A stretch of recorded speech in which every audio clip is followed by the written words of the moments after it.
together, well, the four of us, not her. I've been in the band for about almost 5 years now, and we've been with her almost a year and a half now. 3 of us grew up, me and Lindsay and Katie, and grew up together.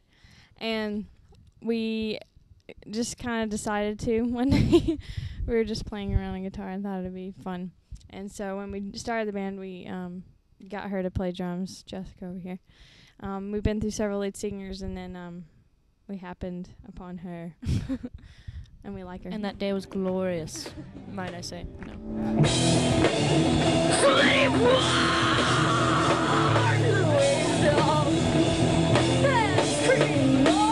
Someone was searching for names, and because, you know, it's what you do in a band sometimes, and you're out of ideas. And, searching for names, and went to a Hebrew site, Hebrew names, and it means God is Lord, and, you know, Ilia, God is Lord, Hebrew, awesome. Okay.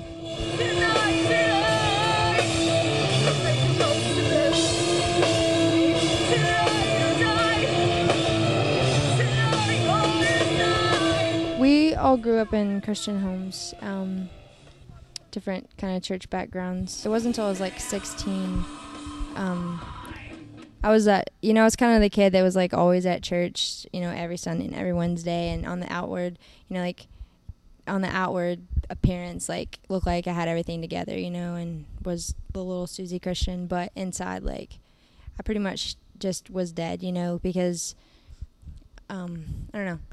But when I was 16, I went to a thing called Acquire the Fire with Katie, and it was there, like, you know, I realized what it was to have a relationship with Christ, but they also challenged us to stay away from any type of media for like 30 days and just to read our Bible. And it was then that, like, God really got a hold of me, and like I felt called into the ministry when I was 16. I was saved when I was 9, but I didn't really know what it was to really get into the Word and stuff until I was more like 15 or 16 as well.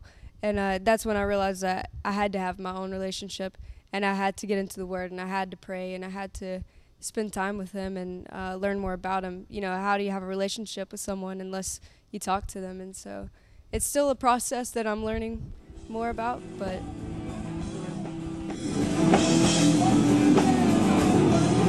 I've had, like, opportunities to, like, a couple girls have, like, led people to Christ, you know, stuff like that. So that's been awesome. It's not even so much at shows. It's like on MySpace. A lot of kids will come to the show and see us, but, you know, they don't really feel comfortable talking, I guess, you know, because they don't know you that well. But then they'll go home and MySpace you and be like, this is my, you know, what I'm going through, whatever. And so we're able to help people through a lot of stuff like cutting and suicide, things like that. So it's been pretty sweet to see some of the seeds that have been planted, to kind of see them, I don't know, to harvest them, I guess.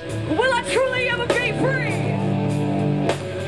Not as long as I can breathe.